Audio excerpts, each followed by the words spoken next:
हमारे जितने भी दुश्मन हैं तैयार रहें। वर्ल्ड के किसी भी कोने में चले जाओ, सबके पास पहुंच जाएंगे। लॉरेंस बिश्नोई ग्रुप, अंकित भादु ग्रुप। एक बार फिर लॉरेंस गैंग की बंदूकें गरजी और इस बार गैंग ने अमेरिका के कैलिफोर्निया में अपने दुश्मन को ठिकाने लगा दिया।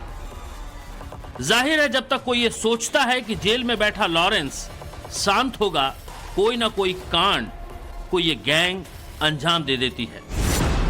कैलिफोर्निया के स्टॉकटन शहर में लॉरेंस गैंग ने international drug mafia Sunil Yadav उर्फ गोली की हत्या कर दी। पाकिस्तान से भारत आने वाली ड्रग में सुनील यादव एक बड़ा नाम था। सुनील यादव एक बड़ा ड्रग्स माफिया था जो इंटरनेशनल लेवल पर काम कर रहा था। पहले दुबई, फिर यूएसए में इसने अपना रैकेट चलाया।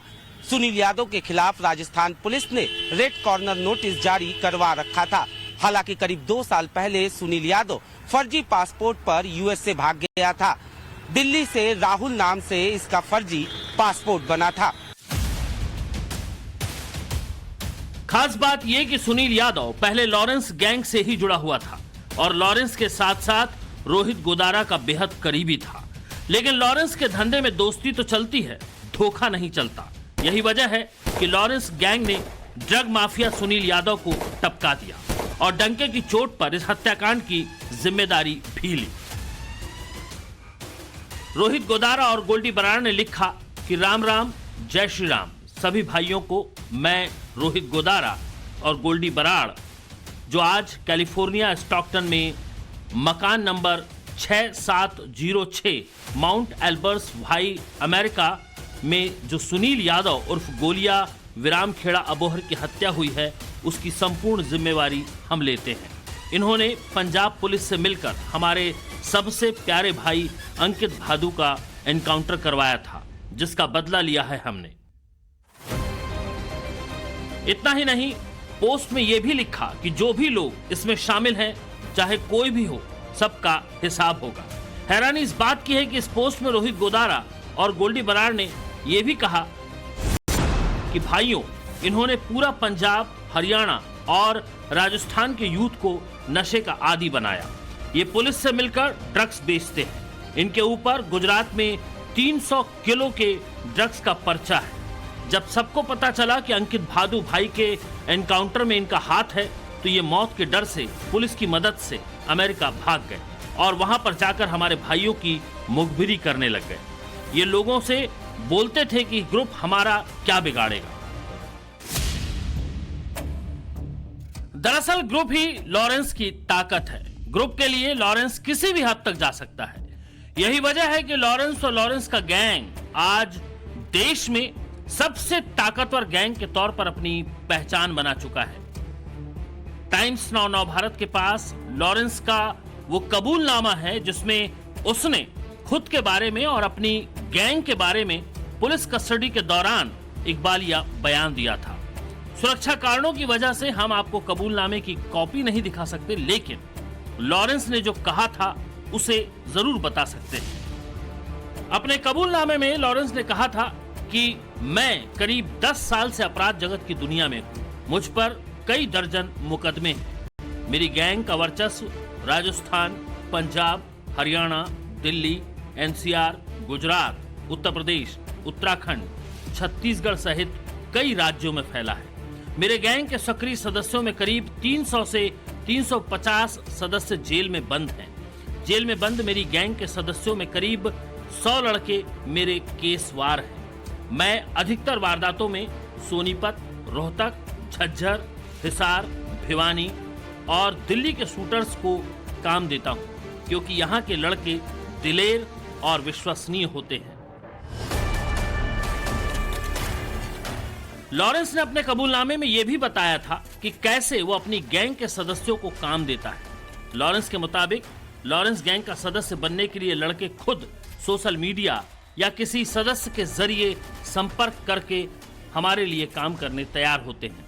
जो नए सदस्य गैंग में शामिल होते हैं, उनसे पहले छोटा काम जैसे हवाई फायरिंग या किसी पर हमले करवाए जाते हैं।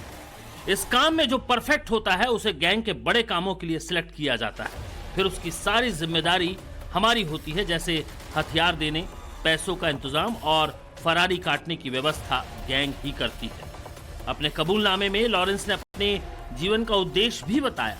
कबूलनामे के मुताबिक लॉरेंस अपराध जगत में अपना नाम बनाना चाहता है और विदेश में सेटल होकर वहीं से गैंग का संचालन करना चाहता है।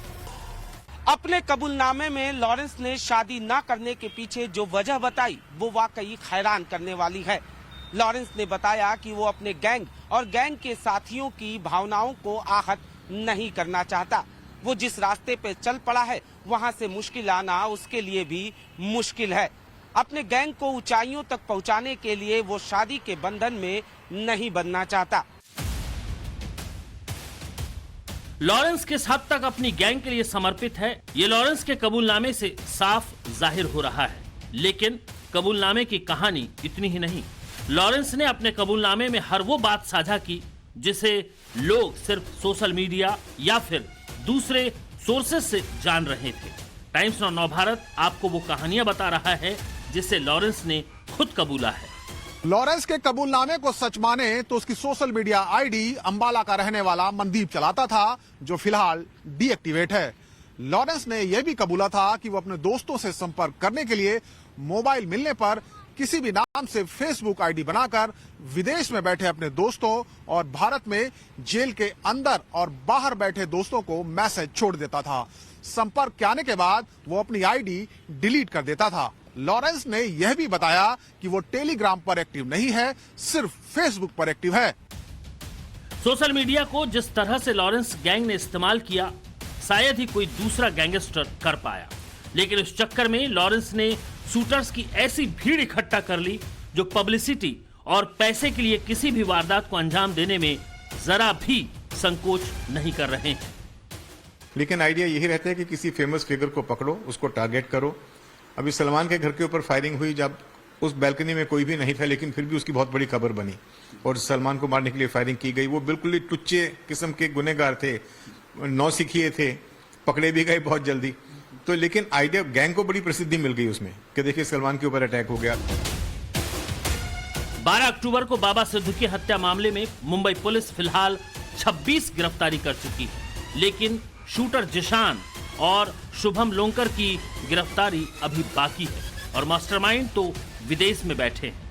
कहीं ना कहीं मुंबई पुलिस के लिए एक चैलेंज बनता जा रहा है, क्योंकि दिन काफी बीत चुके हैं और अब तक 26 अरेस्ट हो जाने के बाद भी मेन जो कॉन्स्पिरेसी थ्योरी थी इसके पूरे इस घटनाक्रम के पीछे, वो अब तक डिस्क्लोज नहीं हो पाई। क्या कहेंगे सर? देखिए, इस तरह की जो इंसिडेंट्स हैं, वारदात जो कहीं बाहर से लोग आके महाराष्ट्र में या मुंबई में करते हैं, तो कई बार उनको, अपराधियों को पकड़ने में समय लग जाता है, क्योंकि पंजाब, हरियाणा, नॉर्थ इंडिया में हमारा उतनी पैठ नहीं है। हमारे को दूसरे राज्यों की जो पुलिस फोर्स है उनके ऊपर डिपेंड करना पड़ता है बहुत सारे इनपुट्स के लिए, सपोर्ट के लिए, उनकी जो इंटेलिजेंस है उसके ऊपर। तो इसलिए बहुत बार ऐसा होता है कि ऐसे केसेस सॉल्व करने में समय लगता है। केस काफ़ी हद तक सॉल्व हो गया है, 26 ऑलरेडी लोग अरेस्ट किए जा चुके हैं। अभी सिर्फ जो इसके मेन गुर्गे हैं, जिनके माध्यम से ये घटनाक्रम कैसे प्लान किया गया, कैसे एग्जीक्यूट किया गया, उनको पकड़ना बाकी है। दरअसल अंडरवर्ल्ड के ये डॉन सिस्टम की कमजोर नब्ज कहां है उसे बखूबी समझ चुके हैं। यही वजह है कि ये गैंग बड़े बड़े हत्याकांड को अंजाम दे रही है, लेकिन इन पर आंच तक नहीं आ रही। नेटवर्क और नेक्सस इतना तगड़ा है इन लोगों का कि इनकी जिंदगी बिना किसी परेशानी के मजे से ऐशो आराम में कट रही है। गैंग का सेकंड इन कमांड और एनआईए से 10 लाख का इनामी अनमोल बिश्नोई मजे से अमेरिका में रह रहा है। गोल्डी बराड़ कनाडा में मौजूद है।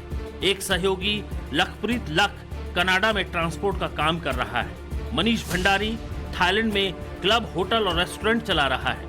काला राणा थाईलैंड में क्लब और होटल का बिजनेस कर रहा है। फोन और सोशल मीडिया से गैंग ऑपरेट हो रहा है। हथियार की सप्लाई अमेरिका में बैठे रंजीत डुपला से हो जा रही है।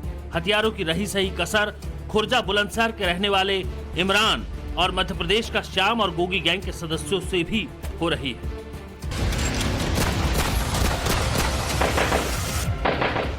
बस करना क्या है, टारगेट तय करना है और शूट करना है, जिसके लिए इनके पास शूटर्स की फौज खड़ी है। सवाल है इन पर लगाम लगाने में पुलिस का सिस्टम कभी कामयाब हो पाएगा या यूं ही गोलियां गूंजेंगी और खौफ में लोग जिंदगी जीने को मजबूर रहेंगे।